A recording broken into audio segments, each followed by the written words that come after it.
Good evening, ladies and gentlemen. Welcome to yet another edition of the show. It's Trek Wednesday. It's Stardate 2015.343 at 22:03 Eastern Standard Time.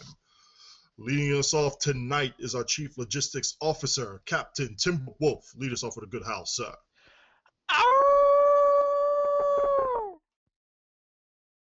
Somebody's very excited today. I know. We have our Chief Grumpy Intelligence Officer with fresh gravel coming from the Mississippi Basin, Captain SarcasmDetector. I really like this new gravel. It makes me happy.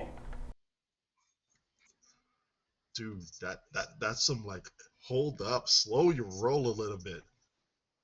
That's just a lot of excitement right there. Hold on. I can barely contain it. Yay. That's too much, man.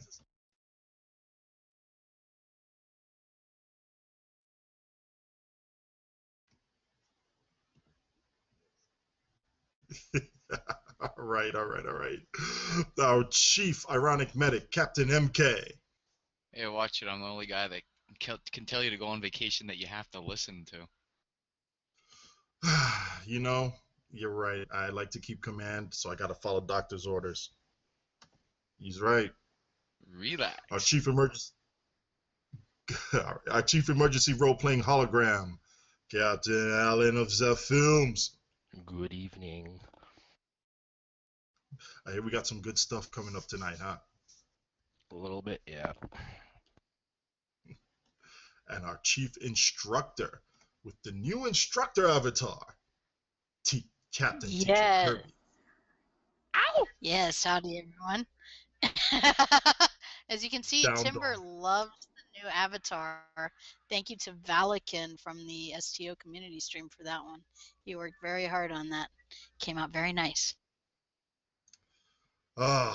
Yes, Valican's done, as he really did outdo himself on this one here.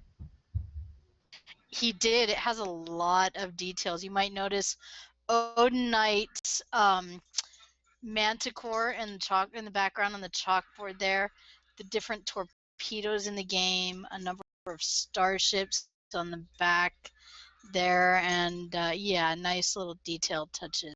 Very, very nice.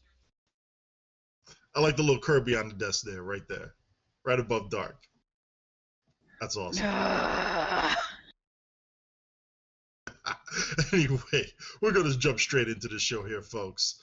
First off, we're going to do a shout out to Christine, even though she's part of the dark side.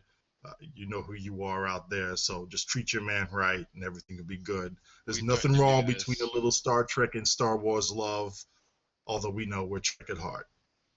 Yeah, the new Star Trek Beyond trailer is going to run during the new Star Wars movie, so gotta go to see one to see the other.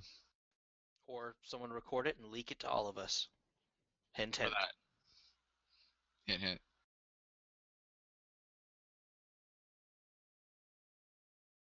Well, let's just jump straight into this here because I know we've been dealing with a lot of changes the past 2 weeks. This is something a little bit unprecedented for us here on the show. We're just going to dive straight into the notes as far as what's going to come on Holodeck tomorrow and just relay all the information on how it would be pertinent to each and every single one of us that plays this game here. So, Captain TimberWolf, could you lead us off here going in with the notes? Well, there's not a tremendous amount, but what few things that do stick out are actually quite nice. They have resolved the recipes for the winter event placements being accessible again, so that is nice. There was a lot of people irritated about that over the past week. There's been some changes as far as the stores, as far as the Epo breeding and things working with armor sets, mainly minor stuff, for my opinion. The two big things are, of course, at the bottom of the general. They've resolved the auto-teaming bug, which has been around, for what I understand, a long time. No, my friends. So we have that. Aww. We have the realization of the increase to the auction house. So Our exchange now has a maximum price increase to 750 million EC. It was going to be $1 billion. That's what was originally advertised. However, from one or two of the devs, they said that raised certain issues that they could not resolve, so they lowered it to 750 million. That was what word that I got from them. There is one that I want Odin to read and go over a little bit because I think he's going to be very happy about it. The only other thing that I noticed myself was they've got almost what looks like a time gate installed into the Admiralty system now. You can only do 10,000 campaign experience per 20 hours per campaign. So it looks like if you've got a lot of starships, you're able to cycle a lot of that XP. You're going to be time gated where you can get all the other rewards, but only a certain amount of XP per day, which might not be a bad thing, but it's going to be looked at as a bad thing by some players. I wonder if the extra XP Well, would have earned will get discarded, and that would kind of suck. That would. oh yeah, that would. Now I do want to make sure that we're clear. So the XP that they're limiting is not the general XP that goes towards earning spec points. It's the campaign XP that goes towards advancing Yeah, the you still get Federation or the KDF campaign. you still get all the skill points that you would get from all these missions, but they've limited campaign XP just for the Admiralty system. So you can still get 200,000, 300,000, however much skill points towards leveling up towards your individual specialization points, but they've limited campaign XP, so it's almost like a time gate towards the 2 spec points and 30k dilithium you can earn from Admiralty. It doesn't affect any other bonuses or anything outside of that, just basically Admiralty rewards for those top tier rewards. Or for that matter, it time gates the Admiralty cards that are given out in the Admiralty system, like the Epic Rhode Island card. It would time gate you to how fast you could get that particular card. I don't get it though, because the actual end rewards are they're already time gated. I believe that when Bordicus was talking about that on Reddit when the Admiralty was announced, he talked about it being already time gated. I think you can only get the main rewards once every 2 weeks, and I think you get the each level, tier 1, tier 2, whatever, you can only get those once per day. So what's the issue here? Is that not working, or is they're just doubling up on the time gate? It could be they're doubling up. It could be that maybe the original thing wasn't working properly, so this is their way of making sure, added insurance. If one way doesn't work, the other one does. It's not really clear.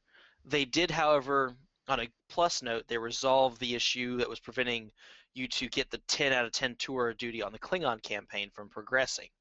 That's a positive. We can delete our exchange mail now. Now, I know, guys, that's exciting for a lot of people that sell a lot of things on the exchange. You can delete that now. Yay! Odin, I'm going to let you talk about, I don't know, the torpedo. I want to hear your thoughts on this, because it's only basically 2 lines, but it is your area of expertise. All the members of the kinetic community and all those that support us, rejoice. Rejoice, I say, because we now have our Savior. We now have our saving grace here. We now have the opportunity to be able to drop people in dead heat in space. PvP. Yeah, for whatever PvP that actually exists in this game still, we would be loving the use of the Neutronic Torpedo with flow caps now.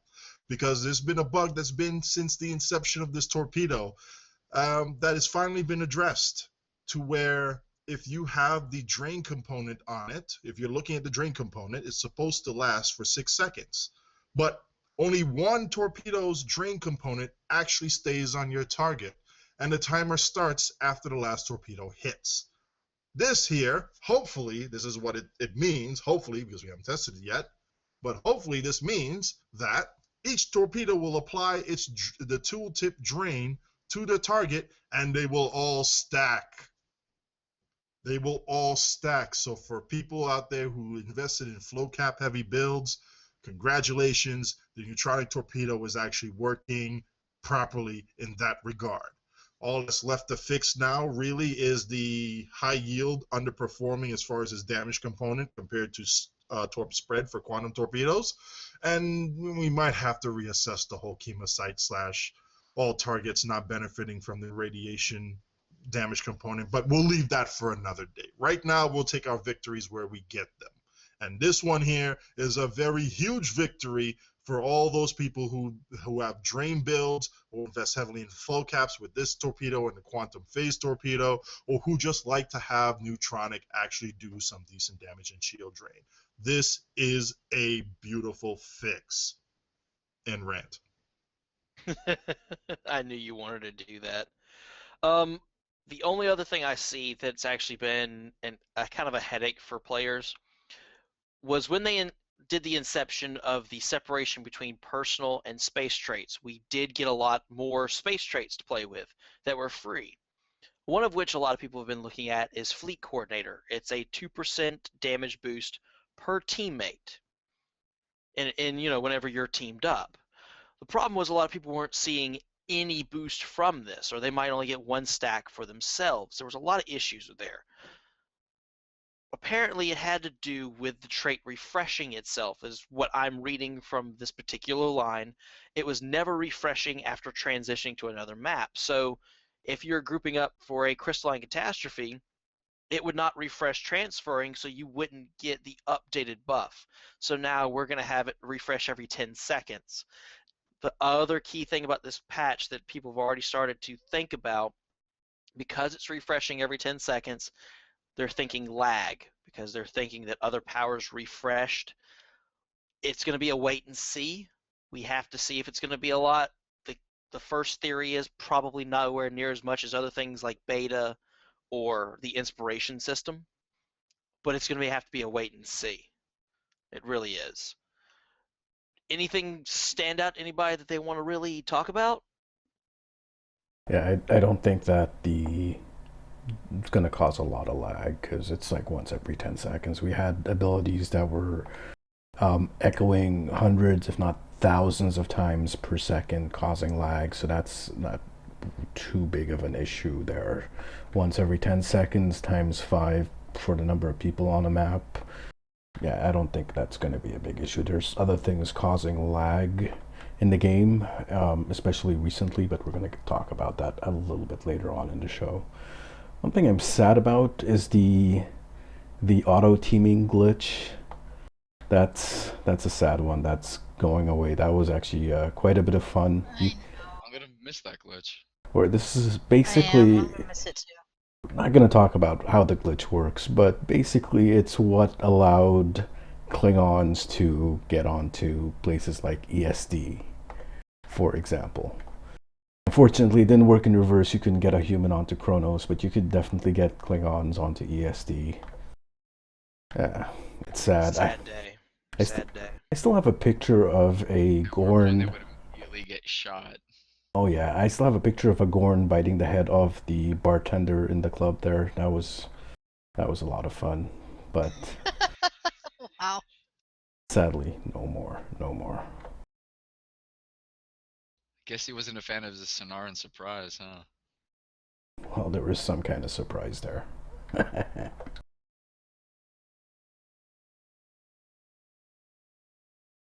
That's about it for me. Anybody else have anything interesting to discuss about the patch notes?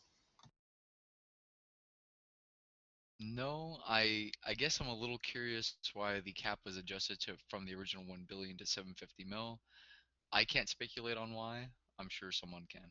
The only thing I can maybe I- think of is because if the maximum cap is 1 billion, and if you're a gold member, your cap is 1 billion.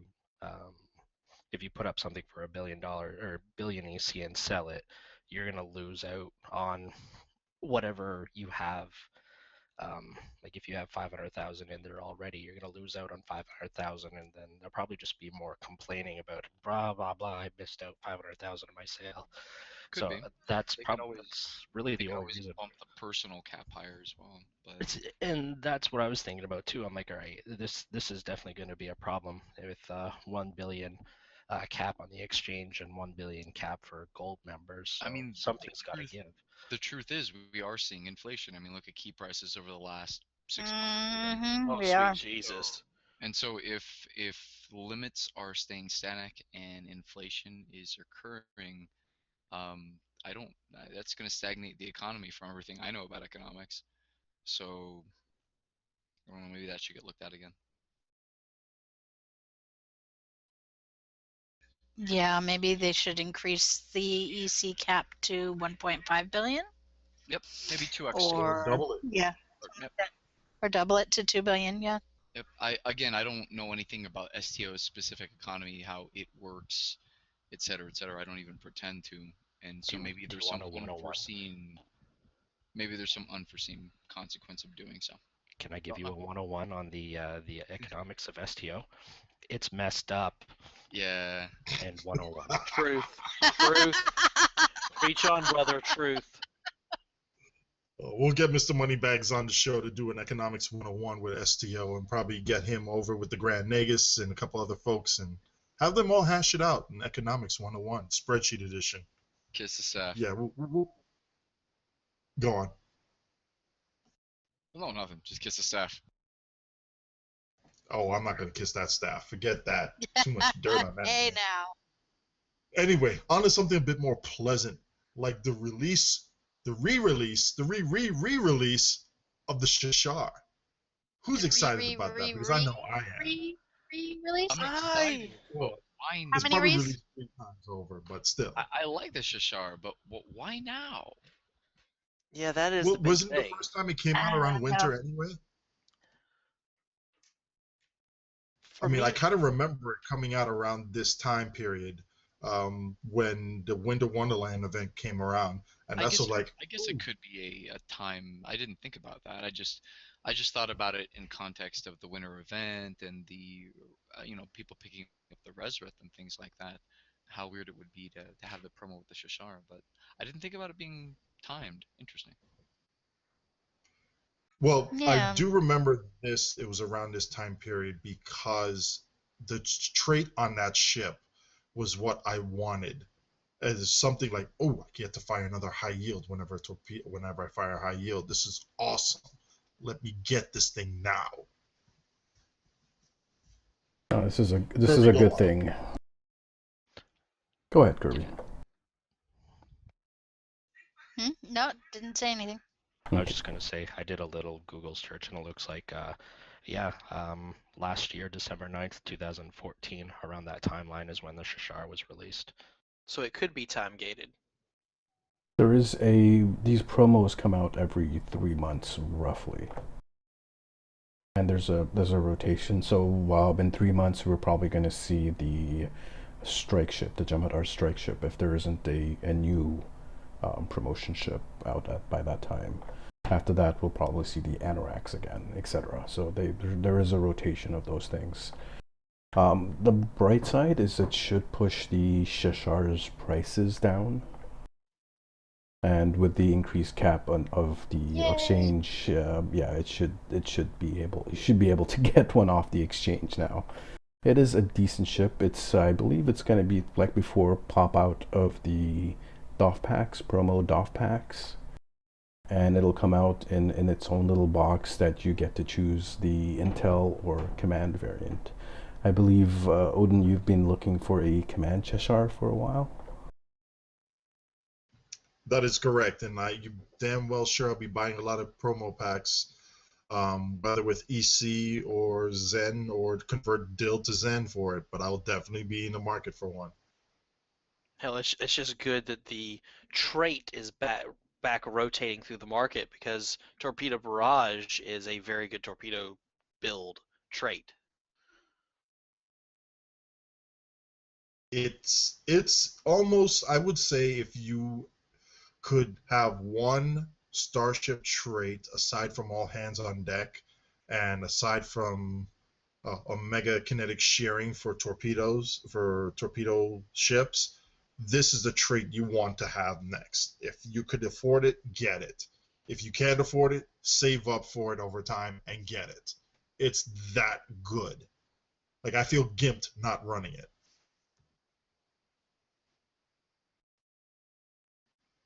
But anyway, aside from that, it's still a damn good ship too. I mean, you could tank with this sucker. It's a very robust beast as far as a dread is concerned.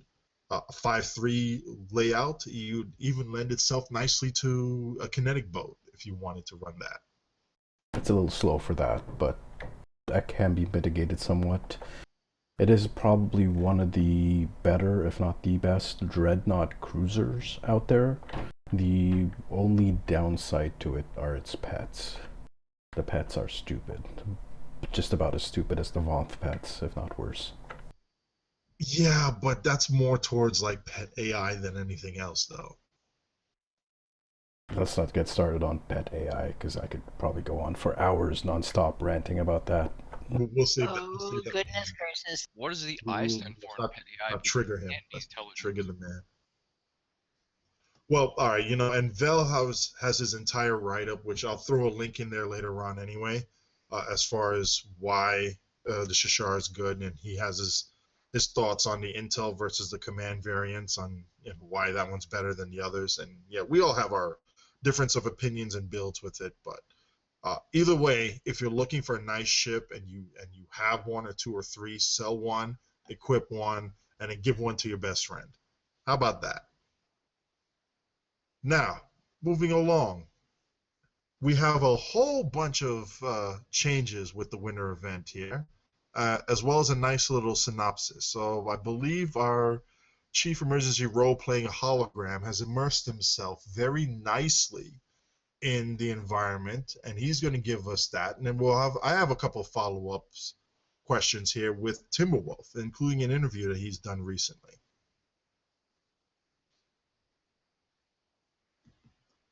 Mr. Role-Playing Hologram, the stage is yours. So it's pretty much safe to say that any day that I've been on Star Trek Online, I have been in the winter event. As you can tell, I've been in the snow too long because my throat is starting to go. But the one big thing that they had changed event-wise in there is the cone of oh god, what's it called? The cone of with the Snowconian. Cones of conduit. Cones of conduit, yes. Conduit or conduct? Conduit. The cone of shame. Yes. The cone of shame. I think that one is actually really cool.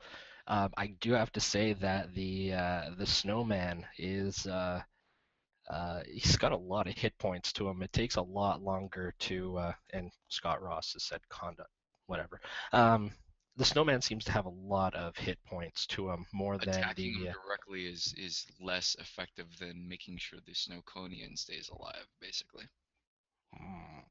Yeah, because the Snowconian, I witnessed this myself. Unfortunately, I did not get video of it, but pimp slapped the snowman, and I'm just like, that is the best thing ever. Bro, that's cold. Wow, that is just cold. I thought it was awesome. Oh, careful with the puns there, guys. What other changes? They added 2 new colors of jackets, the sugar plum and the pink one. I believe Zeronius Rex had some influence on that.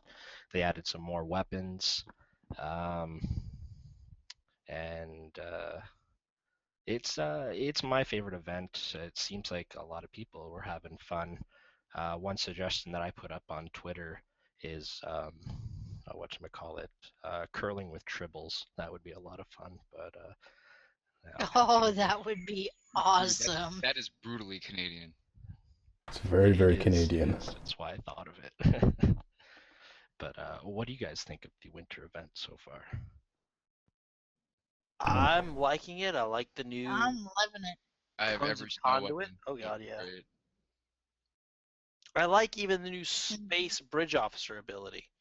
That's a nice little thing to play with. Fill us in on that for me, please, because I don't know what this new Space Bridge Officer ability is. It's called endothermic inhibiting beam, and what it is, you've got an ensign, a lieutenant, and a lieutenant commander. They're engineering bridge officer powers. What it does is has a radiation DOT, and it also increases damage to shields, target shields, for 20 seconds, and it's scaled up from ensign at 20% to lieutenant commander at 30%. And it looks like it's, of course, not been tested yet that I have done personally, but they don't specify on what damage, so it's probably all damage to shields. So if you don't want to run another engineering team, you do have an option to increase team damage, and you can put a nice tiny little radiation dot on your target. If you I have wonder if that three, radiation dot scales with all the other radiation boost sources that we have in the game, all 2 of them. as in It's worth testing. they don't scale at all. All right. So anything else about cones of conduct, as we've been so corrected in the chat by our fan base here? Anything else that we should make note of for cones of conduct? Well, make sure that you're collecting the candy and the snow, not just shooting the snowmen.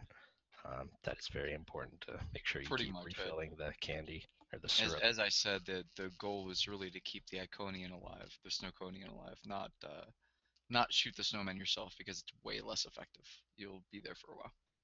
And since it's over time, the Snoverlord damages more and more of the houses, and the rewards are less. So. And when the Snow Overlord is out, make sure you start taking out all the little snowmen that pop up, because they're healing the Overlord, which I found out the hard way. I tend to AoE. The big one is good for that, because both primary and secondary fire are AoE. Yeah. Now, my understanding. Go on. Okay, I was going to say not specifically related to the codes of conduct or cones of conduct, sorry, but Delta Elite mentions in chat, get the ground mines if you're an NG. That cold damage is really nice, especially on the Tholians. He specifically doesn't mean the gumdrop mines, but the cryo mines, the cryo mines, yes, exactly. The new kit module from the Winter Store specifically is what he speaks of. Yes. Now, is that kit engineering? Yes, it is. NG's out there. It's basically it's basically the cryo version of the Chronoton mines that they usually have. So it's usable outside of the Winter Wonderland in all maps, and I don't think you can have it equipped at the same time as regular Chronoton mines.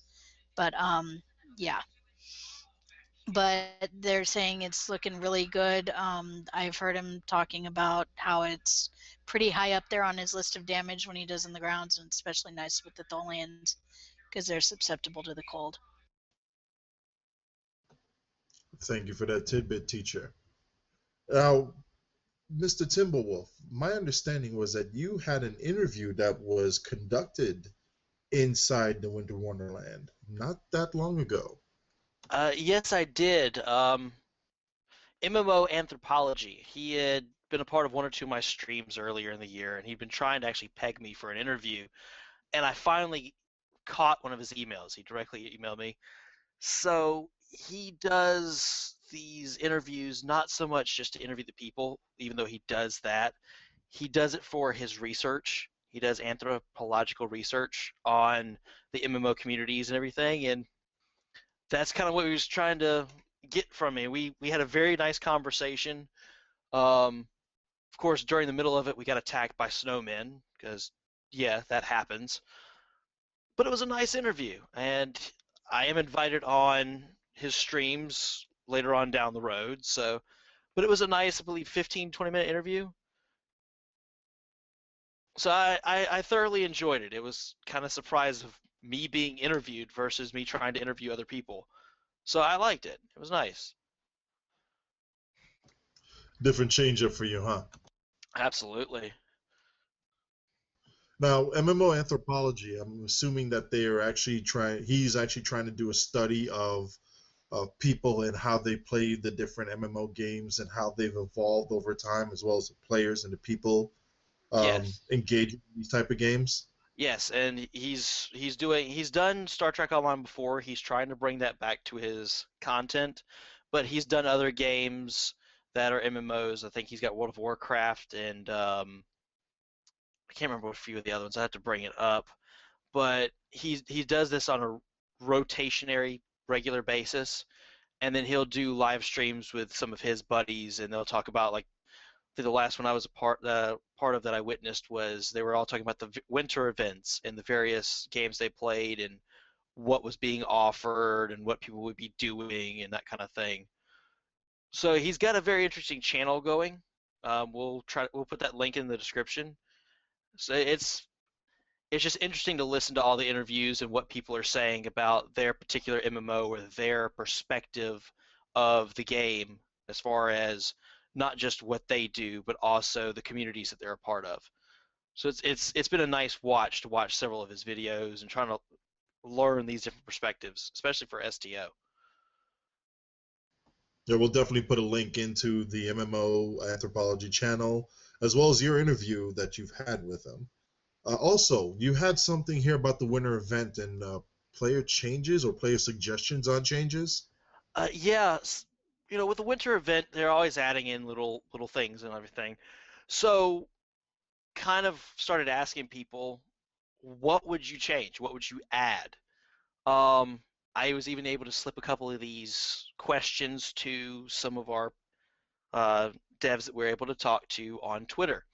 The overwhelming thing that I heard from a lot of people, space content, which would actually be fairly viable. Some of the suggestions were crystalline catastrophe, but instead of the crystalline entity, change it to a snowflake. And you're changing the Tholians to something slightly different so that you were fighting the evil snowmen and their snowflake overlord or something. How would that not be Snowlians? Well, Snowlians. Okay, we'll do Snowlians. An ISA, but snow-based. You do have Snowborg. Do a Snow ISA. Nice to meet you. Nice to meet you. What would you use for weapons? Oh, caramel enhanced torpedoes, freeze ray phasers. The suggestion for Well, here's one for you, Alan. Hot fudge transphasic. Hot fudge transphasics, but this is the one that would get Alan, since the game has a lot of starships in it. Gingerbread starships to use in these instances. That's what you pilot. They give you 3 to 6 options for maybe escorts, cruisers, science ships, and that's what you fly. And once you get to 0 health, you freeze for a few seconds, like on ground. Then you're back at full health. But you have gingerbread starships. I sent this kind of stuff over to one of the devs, and they said that this has actually been on their plate for a while now. They've been considering it since the beginning. In fact, one of the devs I talked to said that their idea was chocolate starships with foil around them, and as you took damage, the foil fell off. Kind of like a blade of shell, which, that can work. Wow. But the problem is it takes a lot of work to code in all that kind of stuff, which I understand. But the fact is that kind of a change is on the plate to have not just have their normal ground and add to the ground, but add in a full space zone as well as what we have now. Even so much as, all right, I've got to do this ground race 40 times or however many times to the starship. Oh, no, wait. I don't have to do it that often on the ground because there's a space version that I can use my spaceship in and do the race that way. So they've got a lot of things on the table they're trying to work out with. It's just trying to get the manpower and resources to work on them. They're always open to player suggestions. Hell, we just sent in a suggestion for the next summer event, orbital parachute races. So we're trying to put in things. They are open to these suggestions. They want to hear what the players would like to see during these events to help expand them. more, because we know that these events have been around for a while. While they have been adding stuff, there has been quite a bit that's stayed the same. So if you've got suggestions, send them in.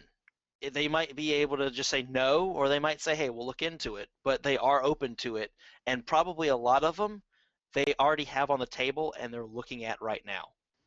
Hot cocoa phasers, just saying.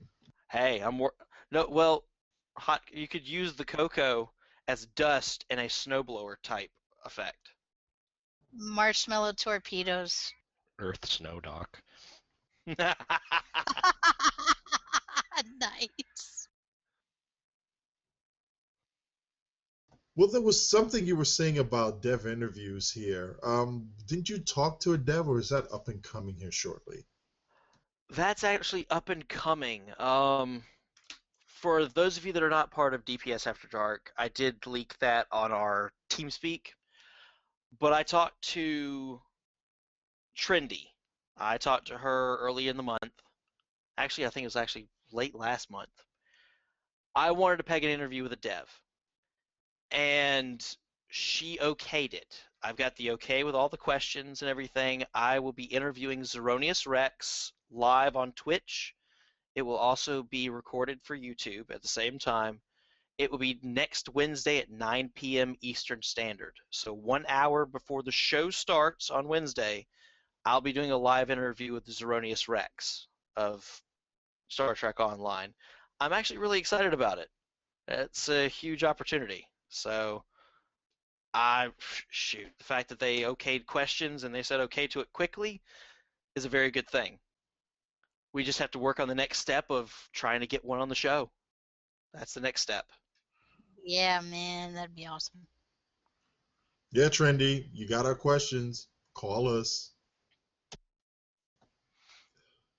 Moving right along with that fun stuff here. Captain MK, we know you got some network experience underneath your belt here. Could you educate us here as far as what we've been seeing between server performance, client-server issues that have been allegedly addressed with these changes to torpedoes, chemosite-laced weaponry, etc., and what we're actually seeing as far as a network footprint with STO itself? I can only really speak in terms of what we all know. In other words, in terms of what is transparent, what we can observe, etc., etc. But basically, there are a couple of different sources of lag in the game, and Cam can also speak pretty intelligently on this kind of thing. But there are powers that induce server lag for everybody, and that's like we talked about last week, I think. That is the reason a lot of these changes, some people, are reviewing them exclusively as nerfs, but they are, lag mitigation changes. Modifying those powers and their interaction with each client, etc., reduces the lag that we see. But now we're starting to get reports. I know the agronauts can probably corroborate this kind of thing. We're starting to get reports that since the last patch, where there were some mechanics changes, some extensive mechanics changes actually, that we're once again seeing lag, terrible lag in infected, and I've also noticed it during hive runs, massive spikes that everybody sees, not just one person. So starting to wonder, other people are starting to wonder if some sources of lag have either been reintroduced or new sources of lag have started to creep into the game. So curious to see what other people have noticed out there. Like I said, I know the agronauts have noticed a lot of it because they run a lot of hive. So could be that very, very combat heavy scenarios are inducing, once again, inducing server lag. So that's most of what I've got to say on the subject.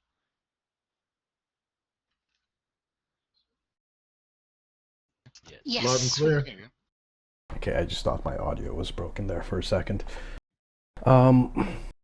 Yeah, there has been quite a bit of lag since the patch, and it didn't start immediately after the patch. It seems to have started more towards the end of the weekend. Saturday was really good. Sunday was worse. Monday was really, really bad. and not exactly sure what's causing it. There's nothing obvious specifically power-wise that is actually, saying, okay, no, we know this power is causing the lag or whatever, which was the As far case. as I'm aware, no patterns have been detected. Not it doesn't seem to be how many people are on. In other words, like a peak time issue. Yeah, before there was always some kind of pattern. We could always tell, for example, the Neutronic Torp spread, chemocyte, we know those were causing lag. We knew that the inspiration mechanic was causing lag, for example. Right now, we're not really sure. So I'm really hoping that the devs are taking a look into this. I know that they've implemented a few new tools to monitor the game and to possibly see where the lag is coming from. Hopefully we can see some kind of results from that and they let us know. It's not bad all the time. It seems to be a little intermittent. Like I said, Definitely spiky. it's definitely spiky. There are times where it's really, really bad, and there are other times where you don't notice it that much. But I've been doing a lot of pug runs recently, so it's not as bad there. Although there are cases of misfires or just abilities not actually activating. You click them, they light up, but then they just go back They go back on cooldown. Or not even go back on cooldown. They just go back to being, being activatable. Yeah, exactly. And it's like, well, what's going on here? And it's really bad when it's a heal ability that does that, and you desperately need that heal to save you. That sucks. But yeah, hopefully that will get fixed at some point very soon. There is one thing I want people to do now, is just get all their trace routes and path pings and dump them out to a text file and save them over the next couple of days. I've been doing that off and on, from both my main location as well as my a remote location right now, and I've been On noticing, vacation. yeah, something like that, yeah, and been noticing a little bit of a different network setup from the two different geographic locations right Actually, now. you reminded me of something I do want to bring up. Go for it. Marshall, so thank you for that. Um, I know that we commented maybe about a month and a half ago on the show regarding um, poor network performance, especially centering around the use by Cryptic of Cogent as a bandwidth provider. I'm happy to say that I've noticed that Cryptic seems to be diversifying. In other words, they're diversifying those providers. I've noticed others pop up. XO Communications is one, and they're quite excellent. So it may be a function of them moving network providers, and that could be a potential source of lag as well. Hard to say, um but I can yeah. say that I'm liking what I'm seeing. That costs money, guys. It's not as simple as oh, just add another network provider. There's contracts to sign and things like that. It's not so easy. So really, really glad and happy to see some other providers that don't suck making it into the equation. I've had this discussion with the folks at DPS After Dark, but I'll bring it up here very, very briefly and save everybody the headache with this. Cryptic, from what it looks like, or Perfect World, one of the two or both, have enabled what is called a PNAP, and it's pretty much their own boundary level networks It's border advanced. protection, basically. Yes, and they advanced it one more layer up.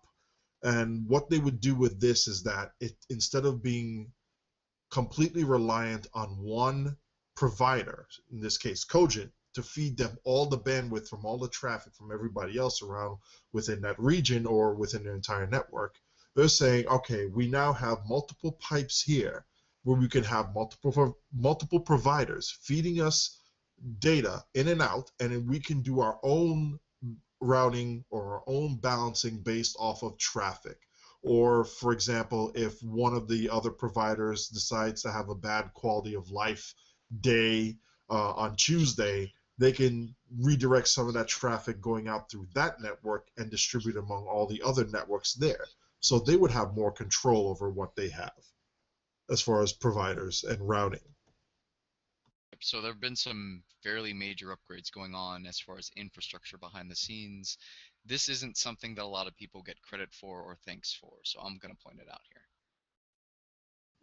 Yeah, and this is one of the reasons why I also wanted to interview one of their network or system analysts there to get a better idea of how this is being done, as well as give them all a pat on the back and say, hey, your gameplay is better thanks to one of these guys. So Yep. I wonder- Exactly. No one ever thinks the hands in the data center. So thanks, guys. I wonder if you can get the guy who's responsible for that cabling job. Oh, let's not talk Oh. about that. Oh. Dude, you're in Alan's And dreams now. someone has Wow. been triggered. Someone. Dude, all right, look, I get me have that link. questions. Get me that Let's link. not say it. We have to link it in here. We have to link it into the show notes because that was just a complete. Oh man. What I the do- hell is that? That joke is colder than the cold side of the rack, Alan. I know. I do have one Wow. PSA in regards to system stuff. Don't log out of the game when in Winter Wonderland, Yeah. because it has been Yes. causing issues with people. It happened to myself, but I was actually able to. Alan, there is a fix if you can talk about it. I don't know what the fix is actually. Well, there are a couple different things that work. I mean, literally hammering the login, trying to do it 3 or 4 times, you might get something Yeah, like pretty a much. login server not found. You'll get that after you select your character and try to log in. And you can try, it'll bounce you back to the login screen. You try to log in again, choose your safe login. It may bounce you out again, so 3 or 4 times will help.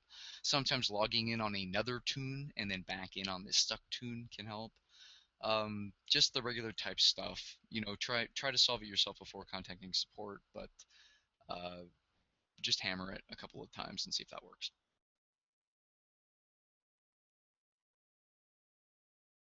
I'm looking for that picture. You guys can continue. But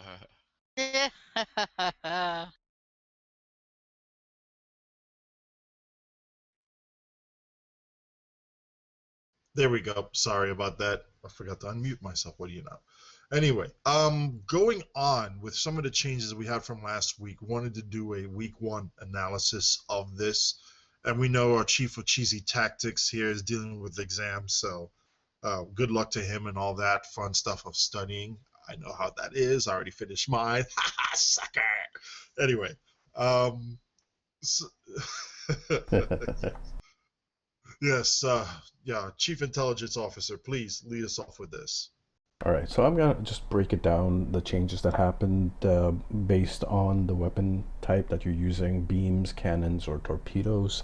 If you're a beam user, you really will not see any difference at all in your playstyle, especially if you're using FAW. Nothing's changed. You might lose a minuscule amount of DPS. The changes to the plasma consoles are really neutral. They don't give you, you're not going to lose much DPS, if any at all. You're not gaining anything either in the process. The fix to the double procking, especially with Chemosite, does not seem to have changed the effectiveness of Chemosite at all. So beam users, you have nothing to worry about. Cannon users, you guys got a humongous boost. It is really ridiculous how much an increase in DPS you got, especially if you're using plasma consoles. Plasma consoles are now a thing for cannon users. They'll proc as much, if not more, than what FAW does, just because there are, of course, more shots going out. So that has been equalized. It's a really good thing. Torpedo users. Here's the thing. Yes, there have been changes. They have been nerfed massively. Torpedo users have taken a humongous hit, and a good portion of that is probably due to some bugs with the changes. Some people have noticed that, for example, Chemosite is rarely, if ever, proccing with torpedoes now. Remember, torpedoes have a 100% chance to proc Chemosite. Odin, for example, has shot hundreds of torpedoes at targets and only gotten 2 chemosite procs out of it. So there's definitely something funky going on there. Outside of chemosite, with the fixes to stuff like the AOE effect, the AOE echoing that we would get from torpedoes, like the Neutronic and the quantum phase and some of the other stuff. With that being gone, a lot of people have taken quite a significant hit to their DPS from torpedoes, which is I don't know if that's a good thing or a bad thing. It does remove the lag that you see from those torpedoes. For example, before someone would hit torp spread with Neutronic and the screen would freeze up. That does not happen anymore. So that's a pretty good thing, in my opinion. I would say also, to add to this, the changes to supremacy have separated the players that know what they're doing from the players that don't know what they're doing. They've made that gap even wider. I prefer things to work as they're intended to work. I prefer things that are fair. Agreed. I feel kind of bad. Every time I've got inelastic Yes. collisions on and I throw extend shields at someone, I feel bad. Prefer things to work as they're intended to work. All right, we're gonna say good night to our chief emergency role-playing hologram. We need to fix some things with his isolinear circuitry, so we're going to deactivate the program here shortly. Any parting notes aside from the new films that you're putting out? No, I'm sure you guys will talk about it. I had a new video out and a new behind-the-scenes video out, but We always talk about you when you're gone. but I think that's for a segment later on. I was trying to make it to the end of this, but I'm completely wiped, folks. So I am sorry. Dude, get better. Your health is more important. Yeah. Get better, man. Yeah, exactly. Get some Chicken poutine soup. in you. Chicken soup. But y'all have a good night. Wait a minute. He's a hologram. He can't eat chicken soup. I can eat You whatever can I eat want. virtual chicken soup. It could be, yeah, it could be platonic chicken soup for all we know. Oh, yeah, that's true. Exactly, right? He's got a photonic virus. I mean, what do you want? Photonic It was, soup. it was that photonic Orion program. It was being Yeah, it was that winter photonic wonderland. Orion. Are you saying he needs photonic penicillin? Yes. Yes. That needle's still gonna hurt.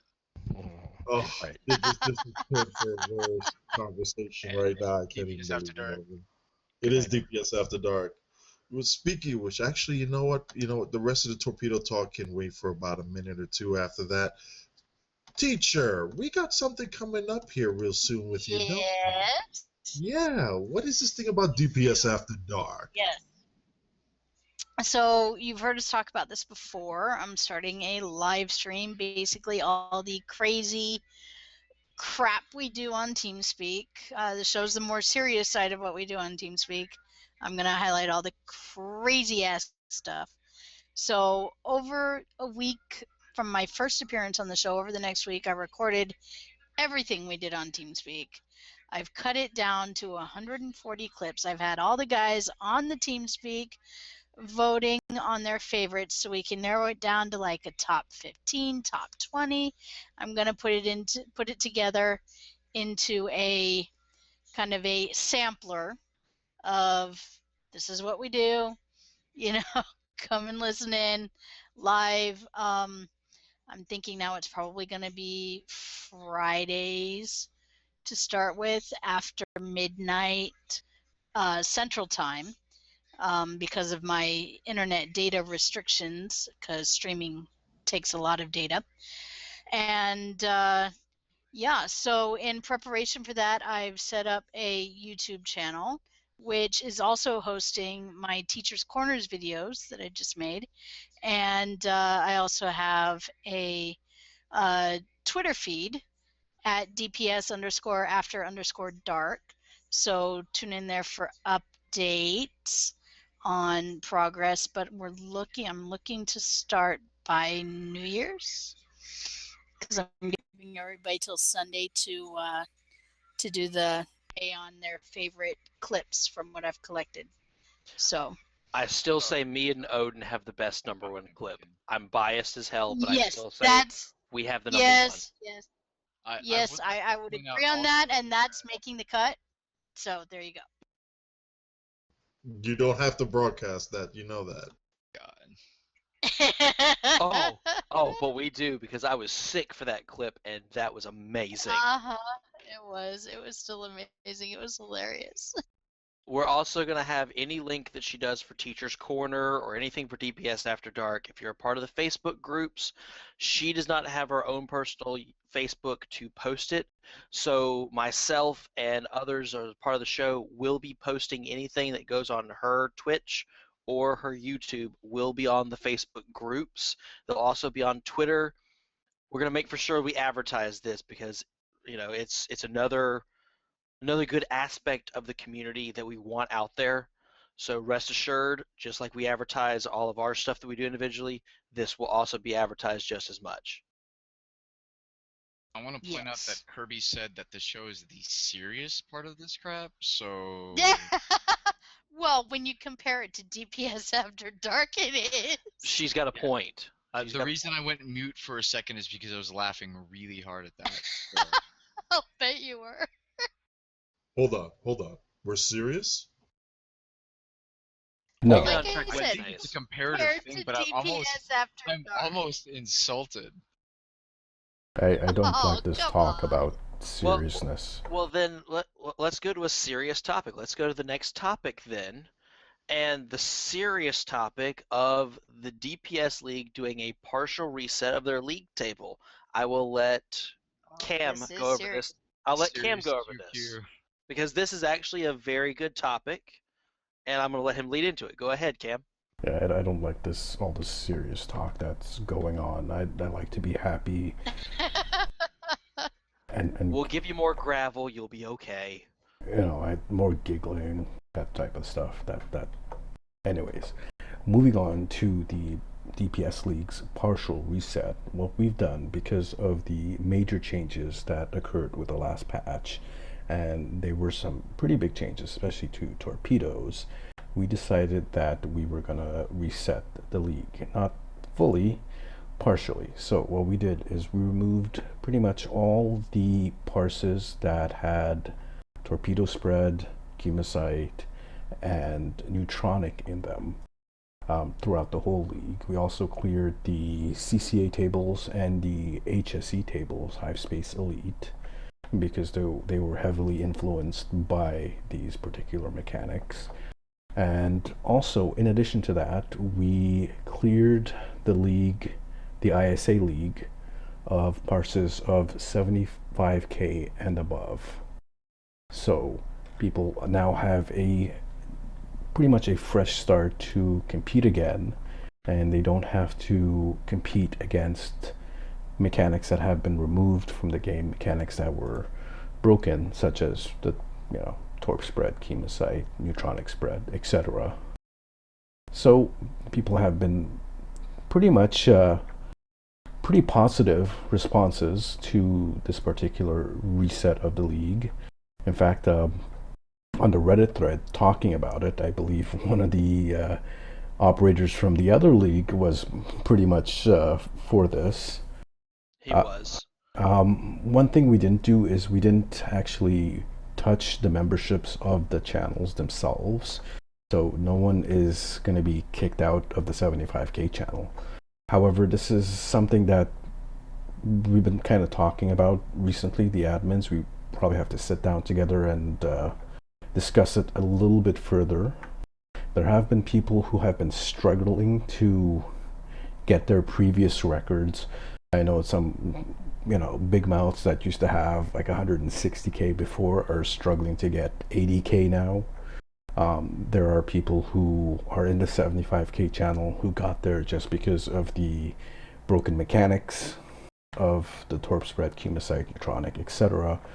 And they can barely push 50k now, so we might have to actually revisit that in the future and maybe give them a chance. Of course, we'll not arbitrarily kick people out. We'll give them a chance to improve their score. Maybe give them like a month or so, or maybe up until the end of January or something, to actually get their records back in order. But for now, it looks like it's doing so well. A lot of people are competing again. A lot of people are trying to get some really good numbers. I actually had quite a few good runs. Not pre-made runs, however. I've been doing actually pug runs in my anoraks, and it's actually a really fantastic ship for going into pugs. It does really, really well there for some odd reason. But yeah, so going forward, that's how it's going to be. Any Live the questions? pug life. Pug life. So, all right. So, it's a good thing that you did bring this up, though, because some people have been making inquiries here and there about, okay, if I'm in the 75K channel, but I'm not producing 75K numbers, how long will I have before I'm able to, either have to put up or get out? And you've already answered that. You have about a month, and then, it'll be reviewed at that point there, just to see, people get better, etc., without shut everybody out of the channel now, boom, and you're done. Yeah, we're just looking into it, thinking about it at the moment. We haven't actually had a full meeting of the admins to discuss what we're going to do about it yet. So we're just going to look at this for the next couple of weeks, and what's basically happening is we are getting complaints from members of the community where, they try to pull a certain elite run from the 75K channel, and the people who X up for it are unable to even get 50K, for example. So that's a big problem. Yeah, that's an issue. And if it's just a few isolated cases, then it's not too big of a deal. We'll let those people, get back up to 75K by themselves. If it is a bigger problem, then if we get more complaints, then yeah, we will have to take action. So Eon Serena is asking in chat, what about the 30 and 50K channels? Is that going to have the same kind of treatment as 75K, or what are the plans for that? No, not really. Brutally honest, we don't care about the competitiveness of the lower channels that much. They're basically a tiered system for helping people improve and get their numbers up and going up in the channels themselves. So most of the time you're going to find people who do 100K Xing up in 10K or 30K, for example. So it's not too big of a problem. It sorts itself out. But for a lot of the elite queues, some of the more difficult runs, specialty runs, people look for look in 75K, for example, and that's where the problem is. Okay. One other question, as far as qualifying, are there any changes to that? So what is the rules for qualifying, going from, like, say, 50K to 75K, or from 10K to 20K, etc.? Oh yes, we did modify the rules, and we did modify the table a little bit. Right now, the qualifications are a left to right run in ISA. 3-2 split runs are no longer accepted as a way to get up in the ranks. Only left to right runs, or left to right or right to left, it doesn't matter. The parser detects them as the same thing. Additionally, now when you go into the combat league itself, so you have the SCM parser open and you open up the league, the default is the left to right table. So the tables are split that way. You have a left to right table, you have a 3-2 table, and you have a table that combines both. Well, thank you very much. Anything else that needs to be said about this before we move on? It's a good change. I like it. Most Yes, it people are getting their records back. It isn't too big of a deal. There are people who are struggling. They probably require more recluses to get where they were, if they can ever get where they were. But apart from that, it looks like both the changes that were made by Cryptic, the patch itself, and the changes that we made to the league itself and the structure is very well received.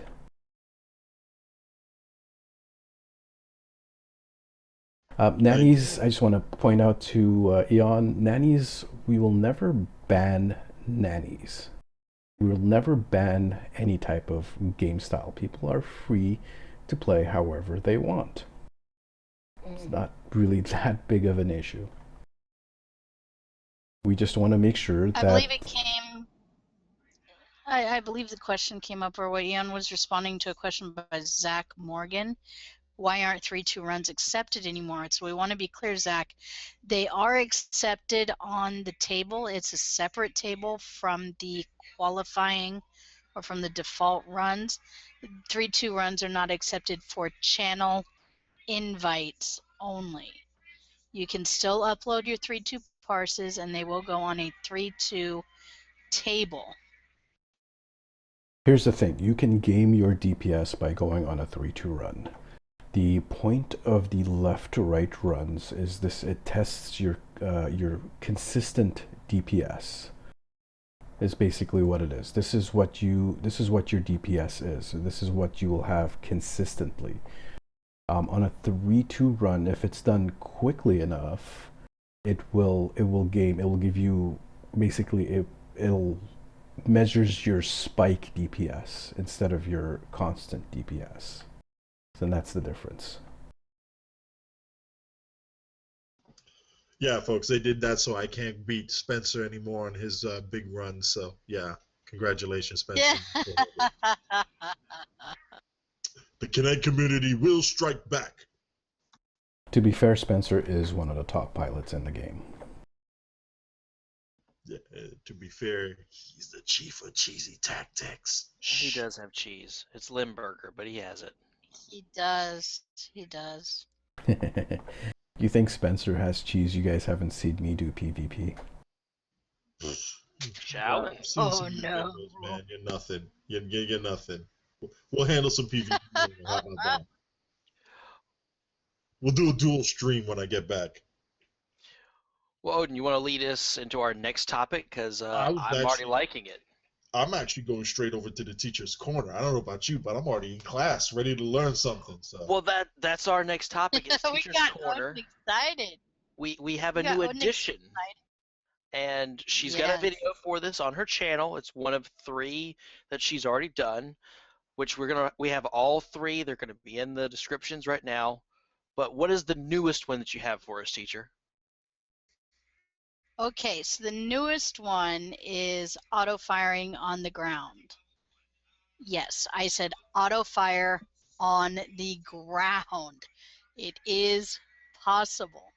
Okay, so basically, just like with space, you have to go into, while you're on the ground, you have to go into your options, click on controls, and the ground list for controls is quite extensive. You do have to actually scroll down, which I think is part of why a lot of people miss it.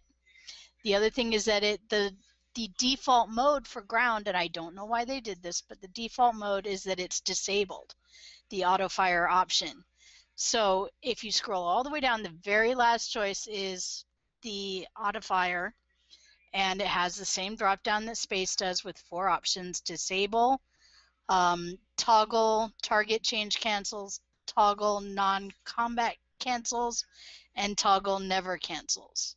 I prefer target never cancels. You enable that, click OK, and then you're able on your ability tray to right click your weapons, your firing mode where you would normally click on them to fire. You right click on that on both modes of fire, and then you hit one of the keys, does not matter which one time. Both modes of fire will now auto fire until either you are out of combat or until you hit it a second time. Okay, now the hit it a second time is important because that will allow you to activate like consoles. If you have to stop firing and activate a console real quick, you can hit it a second time, toggle it off for a second, activate your console, and then toggle it back on. So, but it is awesome, awesome thing. You can see the video on the channel, which really goes through the visual steps, explains it all, shows you exactly what you need to do it. And there you go.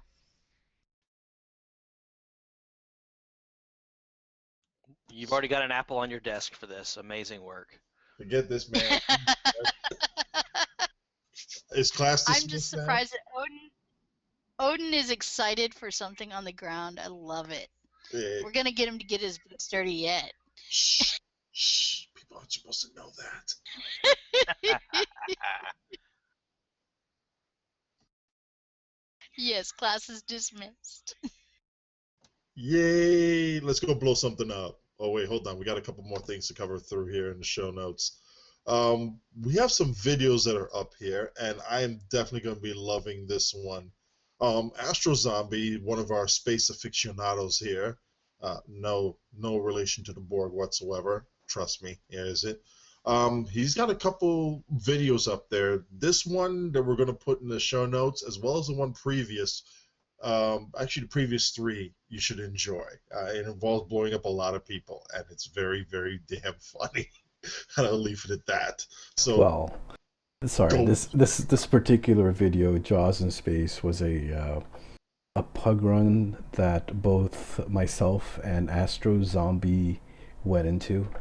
We basically teamed up and went into an ISA run. And he noticed something about my particular flying style in that run, so he recorded it and published the video. And it's I find it funny. I find it really amusing. So that's a really good video to watch there.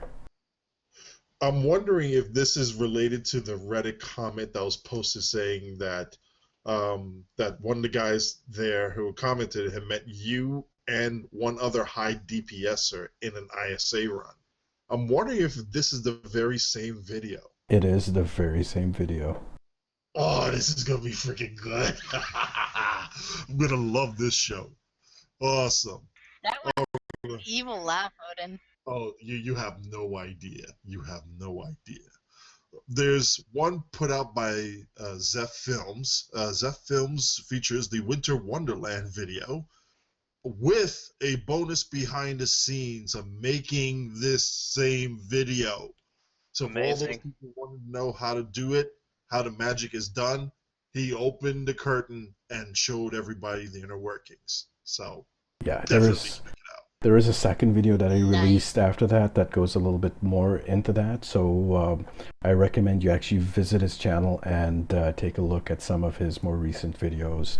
Of course, this is Alan. His videos are absolutely fantastic. You will not regret it. And I believe you also have one here, the Jupiter descending video. Yes, you were actually in that one. Remember that stream we did earlier last week? I do. I thought, I could have sworn we'd done this already beforehand, but, it could have been Groundhog Day for all I care. Yeah, so basically I was doing a stream. I know I promised you guys I would make a shaking down video of the Jupiter. I just really don't feel like it. So there is this stream where there's just a few of us. I think we actually total maximum 5 of us. We were doing quite a few runs. We did pretty much all the Borg runs plus a couple other things. So if you want to check how the Jupiter actually flies and handles and how I use it in certain types of run, this is a good video to view. And we actually had quite a bit of fun making that particular stream. It's not long, it's only about an hour long, so you might have a couple of laughs at it. Oh, I'm sure there'll be a whole bunch of laughs on that one there as well. I'm trying to remember on that run, what else did we do? Did we do anything off the usual Borg space tour? At the beginning, I think we started off with Azure Nebula. I don't think you were there for that one. I wasn't there for that one. But there was a CCA as well. Oh, yes. Remember that lag fest. That was, yeah, you could really see the lag in that one, and your torpedoes weren't working quite as well as expected. And somehow the thing died, what, under a minute? Yeah, we had a HSE run in there as well. The Borg tour was there, so we blew up a lot, but we actually managed to finish it really fast. Yes, we did. It actually was a pretty good run, all things considered. I still prefer a tank in there as well, but, call out to the agronauts. Much love from the kinetic community. We love you. One other thing I wanted to bring up here real quick, before we get into these other things here, and I'm assuming somebody else put this stuff in here, it's fascinating. There's one more video that I put in. Yeah, well, we're going to get to that real quick. But for those folks out there who are saying, who are these agronauts? The name implies that they grab aggro. They are the tanks. These are the people that run around in game and say, yes, give me all the hate, make as many of the enemies shoot at me so that you guys around there won't take as many hits and you can go and blow them up quickly before your agronaut dies, your tank dies in this case. A tank is a DPS best friend. Oh, yes. Oh, yes. Now, that doesn't mean that you cannot DPS as a tank, but your job as a tank you kind is of to do be able want to. to. You want to aggro tank a little bit. Yes, you definitely have to. I mean, your prime responsibility there is to, one, make all the mobs pay attention to you. Number two, survive, and number three, make a situation come about so that your team can then defeat those mobs before the mobs defeat you. That's pretty much what tactics the are a huge part of that. You are absolutely correct. Yes, and it's a beautiful thing. It is a very beautiful thing to see these folks at work, and the Chief Medic Corps, the Space Medic Corps, the Starfleet Corps engineers. They're all out there between Mikey and Tankia. It's a beautiful thing. What you guys do is just, it still boggles my mind to this day. I relish my membership as an honorary member. Tankia is on another level for some reason. Tank is Yes, something else. he is. In chat, Happy Mortal says, Atem says if you pull 50% aggro in a pug, he will invite you to Agronauts Cam. Well, really? Because I get that all the time in pugs. I can get up to like 75-80% aggro. Yeah, but it's more like surviving because I can pull 80-90%, but then die 2 seconds later, so that doesn't count. At least not on Marshall. No, I can do that. I think they mean over the entire match, but yeah. So I don't know. You might want to check with Atem then. You might end up in the Agronauts there, Cam. I don't really save a lot of my parses, but yeah, I've seen parses where I've hit like 80% incoming. It's a pug after all. It's basically doing like 70% of the damage, 75% of the damage of the whole team, and then taking in 80% of the damage. All right, before we wrap up the show here, could somebody please explain to me the last couple of notes here in the show notes? Because I'm familiar with these as my science background, but I just wanted to see why it was relevant. Oh, there's a video I ran into how to make black holes, and this is absolutely fascinating. This guy is great at making science videos. I believe he had a previous video that actually talked about black holes as well. But this in this particular video, if you like science stuff, I really recommend it. We'll put the link in with the show notes. He goes into detail. He does go into detail about how a black hole is made, but it's done in layman's terms. He explains it very, very well. So highly recommended video from myself. I want to start adding more science content to the show. So this is like just the first step, basically. We could do a whole Science of Star Trek series too. To that for all the other folks that have done it as well. We could also showcase their material, and then we could build upon that. So basically, watch the video and then you can make a real life grab well. Oh, I see what you did there. Cool. Now, hold on, Cam. Let me guess here. The person who's doing this is Phil Plate. I can't look it up at the moment. It's PBS. It's a PBS special. I'm willing to bet it's Phil Plate. For those who know him or Nice. know of his work, is Bad Astronomer, aka Phil Plate. Very, very, very good. I mean, if anybody is going to be Bill Nye's successor, it's this guy. He's going to do it.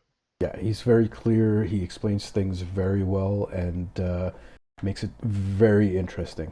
So again, highly recommended. And what's the next part here? I mean, I actually have ties to this one directly, but go ahead. You lead this one off. What's basically happening is there's a joint operation between the European Space Union and the Russians. I believe it's a team from Sweden. They are going to be sending a rover lander to Mars to start harvesting water out of the Martian atmosphere. It's very small amounts. I believe they're going to be pulling, they expect to be pulling 5 milliliters per day, which is a very small amount. But this is just a proof of concept thing, just basically to test it out.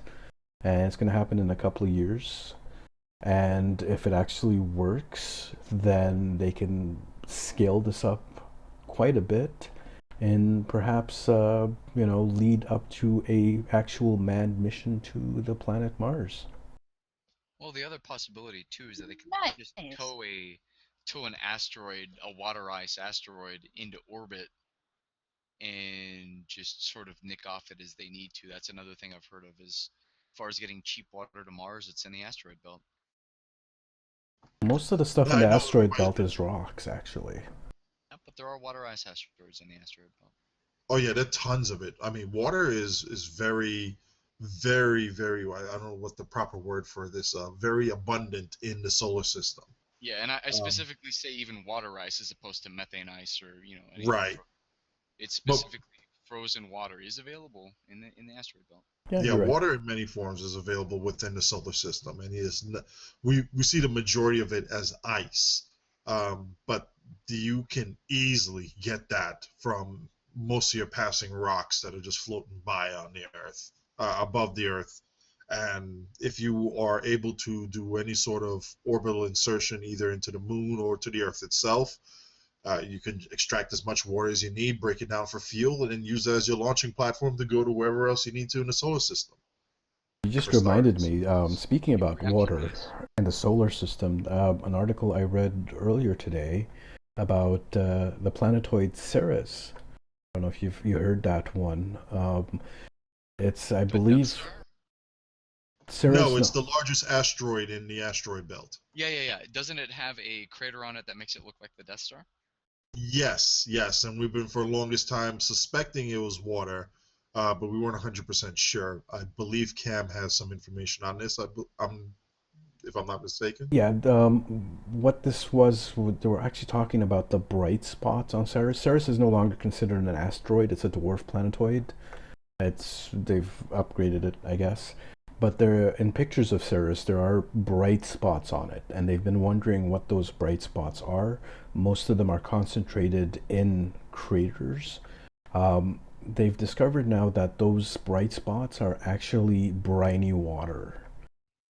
So frozen, salty water on Ceres. STO player tears. STO player tiers, that's where they all go. That's where the QQ goes. There you go. You guys are cheesy. You know what? We're gonna have to do a whole segment on this stuff later on here. Anyway, I mean, between the Star Trek and science fiction and Star Trek science fact, we'll just have to take it off from there. But we'll do a little bit more research to actually do it some justice. Probably coming up in 2016.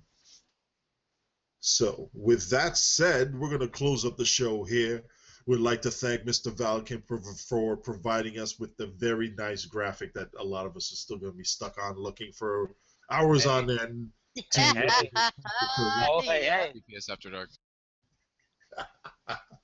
Yes, it would be a good lead into DPS After Dark. which will be starting up, well, shoot, now.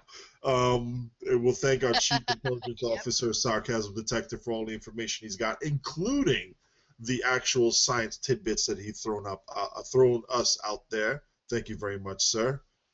Our Chief Ironic Medic / Doctor of all things data center and network related, Captain MK. Thank you very much. Always happy. And our Chief Logistics Officer, keeping everything on the ball, especially while I'm gone. And thanks for filling out the paperwork in triplicate, Captain TimberWolf. It's what I do. I need to get rid of some of this paperwork. I mean, with the interview, I've got to find the interview notes. Oh, crap. Don't lose them. Don't lose them, son. Don't lose them. I'm your Chief Stuttering Strategic Operations Officer, and I'm saying good night, all. Thanks for listening to the show, and we'll see you out there. Good night. Good night, guys. Good night. Good night, guys.